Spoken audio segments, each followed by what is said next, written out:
Guys, क्या आपने कभी ऐसी किताब के बारे में सुना है जिसके बारे में कहा जाता है कि उसे इंसान ने नहीं बल्कि खुद लूसीफर ने लिखा था? हाँ, वही लूसीफर, क्रिश्चियनिटी का वो गिरा हुआ वो शैतान जिसके नाम से पूरी दुनिया कांपती है। साल था 1229। एक मोंक ने अपनी जान बचाने के लिए एक ऐसा वादा किया जो किसी भी इंसान के लिए नामुमकिन था। एक पूरी किताब, वो भी सिर्फ एक रात में लिखना। और कहते हैं उस रात उस कमरे से सिर्फ कलम की आवाज नहीं बल्कि एक शैतान जैसी सांसें और अजीब फुसफुसाहट भी सुनी गई थी। गाइस, जिस किताब को एक आम आदमी लिखने में कम से कम 30 साल लगा देता, वही किताब सिर्फ एक रात में लिख दी गई एक शैतान के द्वारा। और उस किताब का नाम है कोडेक्स गिगाज। इस किताब का वजन 75 किलो है, 620 पन्ने हैं, ऊंचाई 92 सेंटीमीटर और चौड़ाई 50 सेंटीमीटर। इसे सामान्य कागज पर नहीं लिखा गया।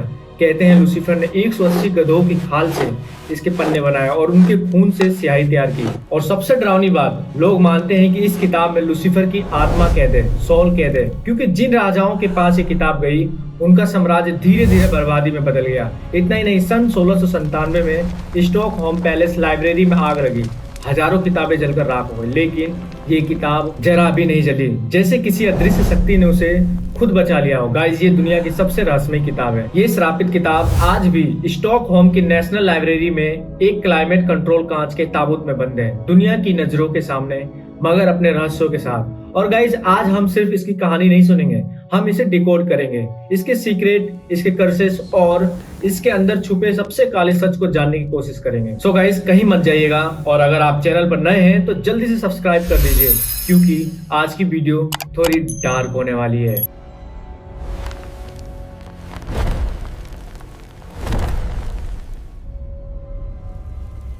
गाइस, ये कहानी 13वीं शताब्दी की है, आज जिसे हम चेक रिपब्लिक कहते हैं। वहाँ एक छोटे से राज्य में एक भिक्षु रहता था, नाम था हरमन। हरमन ने राज्य के बहुत सख्त नियम तोड़ दिए थे, और उन दिनों राजा के नियम तोड़ना मतलब सीधी मौत की सजा माना जाता था। इसके खिलाफ इतनी बड़ी शिकायत हुई कि राजा ने आदेश दे दिया, इसे जिंदा दीवार में चुनवा दो, यानी हरमन की मौत दीवारों के अंदर ही हो जाती। गाइस, ये उस समय की सबसे क्रूर सजाओं में से एक थी। अपनी मौत सामने देखकर हरमन डर गया और भागता हुआ राजा के दरबार पहुंचा। उसने हाथ जोड़कर कहा, महाराज, अगर आप मेरी जान बख्श दे तो मैं सिर्फ एक ही रात में एक ऐसी किताब लिख दूंगा जिसमें पूरी बाइबल और दुनिया का सारा ज्ञान होगा। एक ऐसी किताब जो आपके राज्य का नाम पूरी दुनिया में अमर कर देगा। राजा हैरान तो हुए, लेकिन उन्होंने शर्त मान ली। उन्होंने कहा, काम सुबह होने से पहले पूरा होना चाहिए, वरना सजा वही रहेगी।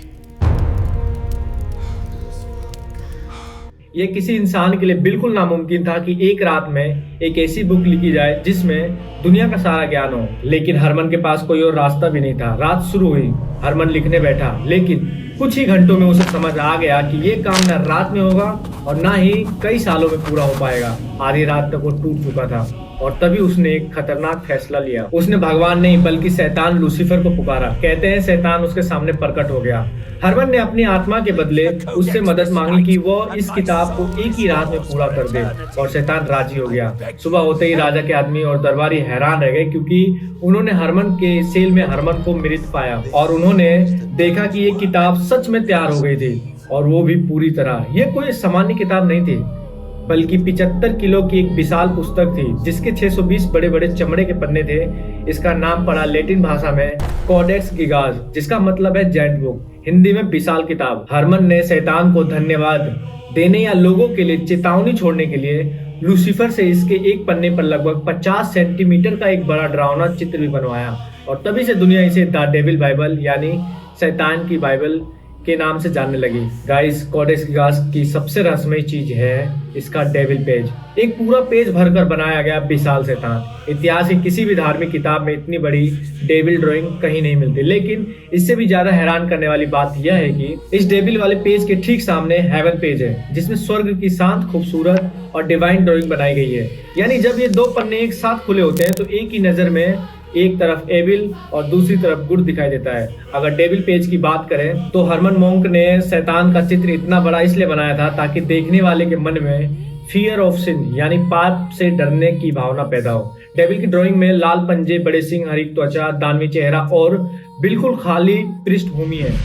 ये खालीपन ऐसा लगता है जैसे अंधेरा अकेला खड़ा हो और सीधा आपकी ओर देख रहा हो। इसलिए ड्राइंग सिंबलिक मानी जाती है, क्योंकि पाप हमेशा बड़ा लगता है, डरावना लगता है और इंसान को निगल लेने की कोशिश करता है। इसके ठीक सामने हेवन पेज रखा गया है।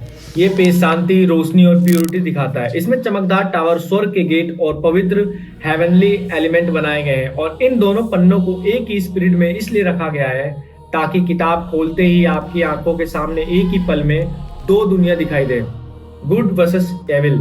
ये कॉन्ट्रास्ट इतना पावरफुल है कि बिना एक शब्द बोले पूरी किताब का मैसेज समझ आ जाता है। एक तरफ अंधेरा, दूसरी तरफ रोशनी, एक तरफ डर, दूसरी तरफ उम्मीद, एक तरफ बुराई और दूसरी तरफ अच्छाई। लेकिन सच ये है कि कोडेक्स गिगास सिर्फ डरावनी किताब नहीं है, ये अपने समय का एक पूरा ज्ञान कोश है। एक ऐसी पांडुलिपि जिसमें धर्म, इतिहास, विज्ञान, दवाई, मंत्र और कानून सब कुछ एक ही जगह लिखा हुआ है। तो आइए समझते हैं कि इस किताब में असल में क्या क्या ज्ञान छिपा हुआ है। सबसे पहले इसमें ओल्ड टेस्टामेंट का बड़ा हिस्सा लिखा है, जेनेसिस से लेकर साम्स तक, यानी दुनिया की शुरुआत कैसे हुई, भगवान ने क्या बनाया, दुनिया के नियम क्या थे, ये पूरा धार्मिक ज्ञान इसमें मिलता है। और किताब में यूरोप और चेक क्षेत्र के लगभग 1000 साल पुराने इतिहास का रिकॉर्ड भी है। राजाओं के नाम, साम्राज्यों का उत्थान पतन, युद्ध और राजनीतिक घटना, ये हिस्सा उसे इस समय का एक हिस्ट्री आर्काइव बनाता है। इसके बाद इसमें उस दौर की मेडिकल जानकारी मिलती है, बुखार का इलाज कैसे किया जाता है, घाव कैसे भरे जाते हैं, त्वचा के रोगों का उपचार, सांप के काटने पर क्या उपाय होते हैं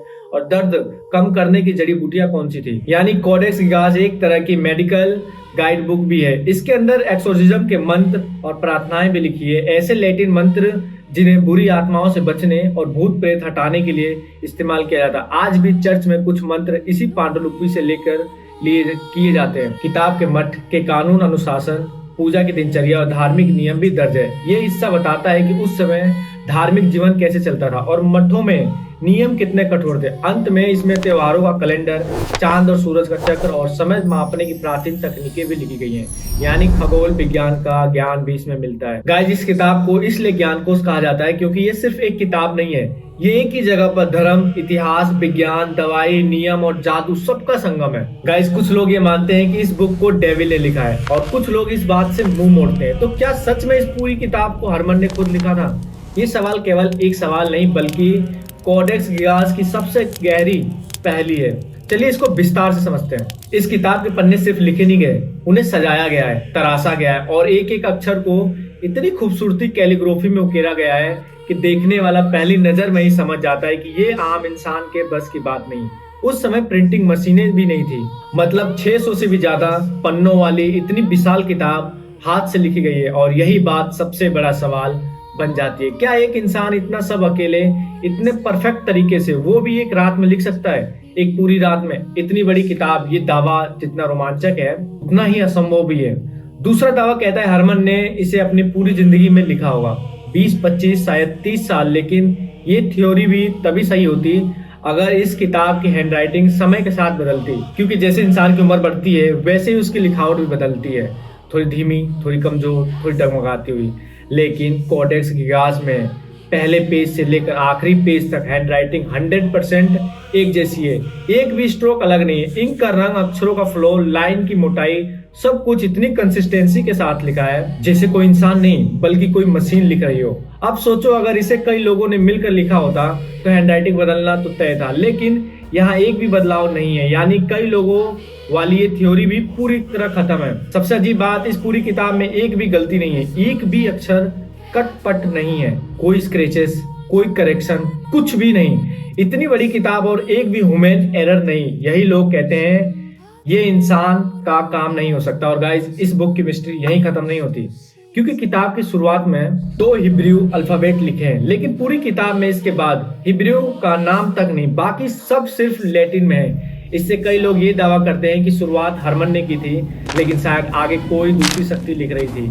कुछ लोग इसे साफ शब्दों में कहते हैं पहले पन्ने हरमन के थे, बाकी पूरी किताब लूसीफर ने लिखा था। ये दावा वैज्ञानिक नहीं है, लेकिन मानना पड़ेगा इस किताब की कंसिस्टेंसी, उसकी सही गलत की प्रिसीजन और 0% गलती, ये सब देखकर लगता है जरूर है कि इसमें कुछ ना कुछ ऐसा है जो आम इंसानों की हद से बाहर है।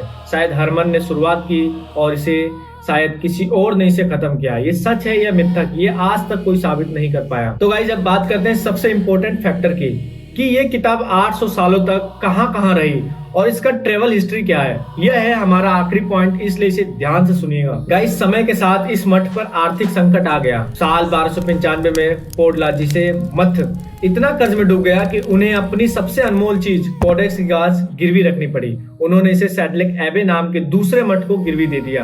गाइस, सोचिए, आज जिसे लोग डेविल बाइबल कहते हैं, वो एक समय में कर्ज चुकाने की चीज बनी हुई थी। सैडलेक एबे ने उसी साल उसे आगे ब्रेवनेव मोनेस्ट्री को दे दिया। उस समय किताबें ऐसे आसानी से हाथ नहीं बदलती थी, लेकिन कोडेक्स गिगास अब एक कीमती एसेट बन चुकी थी। जैसे जैसे जरूरत पड़ी इसे आगे बढ़ा दिया गया। 1477 से 1593 तक ये ब्रोमोव मोनेस्ट्री की लाइब्रेरी में रही। ये इसका सबसे लंबा और स्थिर समय था। कोई खतरा नहीं, कोई युद्ध नहीं, बस लाइब्रेरी में सुरक्षित रखी हुई थी, जहां इसे बीच बीच में पढ़ा और दिखाया जाता था। इसी समय के दौरान इस किताब की रहस्यमयी छवि और बढ़ी। 1594 में कहानी में एक बड़ा मोड़ आया। Holy Roman emperor Rudolf second, जिसे जादू, ऑक्यूल्ट और रहस्यमयी चीजों का बहुत शौक था, उसने कोडेक्स गिगास को अपनी निजी रॉयल कलेक्शन में रख लिया। उस समय किताब प्राग कास्टल में थी। इस समय इसका मालिक कोई साधारण मठ नहीं था, बल्कि यूरोप का सबसे शक्तिशाली सम्राट था। लेकिन 1648 में यूरोप का बड़ा युद्ध 30 ईयर वॉर खत्म हुआ। स्वीडन का सेना प्राग में घुसी और राजमहल से कई अनमोल चीजें युद्ध की लूट के रूप में ले गई। उन्हीं में से एक थी कोडेक्स गिगास। यानी अब ये किताब स्वीडन की हो चुकी थी। 1697 में एक और बड़ा हादसा हुआ। स्वीडन के रॉयल कास्टल में एक भयानक आग लग गई। कई कीमती चीजें जलकर राख हो गई। लेकिन कहा जाता है कि एक सैनिक ने कोडेक्स गिगास को आग से बचाने के लिए खिड़की से बाहर फेंक दिया। किताब तो बच गई, लेकिन गिरने के कारण इसका कवर और कुछ पन्ने क्षतिग्रस्त हो गए। माना जाता है कि इसकी कुछ मिसिंग पेजेस इसी हादसे में खो गई। आखिरकार 1878 में इसी किताब को स्थायी रूप से नेशनल लाइब्रेरी ऑफ स्वीडन में रखा गया। आज भी यही इसका घर है। यहाँ इसे कांच के केस में टेम्परेचर कंट्रोल माहौल में बहुत सुरक्षा के साथ रखा जाता है। लोग इसे देखने के लिए स्वीडन जाते हैं, लेकिन छू नहीं सकते। और आज कोडेक्स गिगास दुनिया की सबसे बड़ी मिडिवल हैंड रिटेन किताब है, लगभग 75 किलो वजन की। इसे एक इंसान अकेले उठा भी नहीं सकता। और इतने सालों में युद्ध, आग, राजनीति, लूट और यात्रा के बावजूद ये किताब आज भी लगभग पूरी की पूरी सुरक्षित बची हुई है। ये सच में एक जीवित इतिहास जैसी है। गाइस, जहाँ जहाँ ये किताब गई, वहाँ कुछ न कुछ बड़ी विपदा या विनाशकारी घटनाएं हुई। इसलिए लोगों ने इस किताब को श्रापित शैतानी किताब भी कहने लगे। यही नहीं, कई रिसर्चर ने कहा है कि इस किताब के पास एक अजीब डेंस एनर्जी महसूस होती है। कई लोग कहते हैं कि किताब के पास खड़े होने से बॉडी हैवी महसूस होती है, टेम्परेचर ड्रॉप होता है। वैज्ञानिक रूप से कोई प्रूफ नहीं है, पर ऐसी बातें इसकी श्रापित होने की इमेज को बढ़ाती है। जिसकी पूरी लाइफ एक डरावनी फिल्म जैसी है। एक रहस्यमय भिक्षु, एक असंभव किताब, शैतान का चित्र, युद्ध, आग, मौत, विनाश, और हर बार किताब बच जाती है। और गाइस, आप क्या सोचते हो इस बुक के बारे में? कमेंट में बताएं। तो गाइस, आज के लिए बस इतना ही। अगर आप हमारे चैनल पर नए हैं तो सब्सक्राइब करने के साथ साथ नोटिफिकेशन बेल को भी ऑन कर लें, ताकि आप ऐसी रोचक कहानियां मिस ना करें। और अगर आपको ये टॉपिक पसंद आया है तो वीडियो को लाइक करना तो बिल्कुल ना भूलें। और कमेंट सेक्शन में बताइए कि आपको नेक्स्ट वीडियो कौन से टॉपिक पे चाहते हैं। तो मिलते हैं नेक्स्ट वीडियो में, तब तक stay aware and stay safe. धन्यवाद।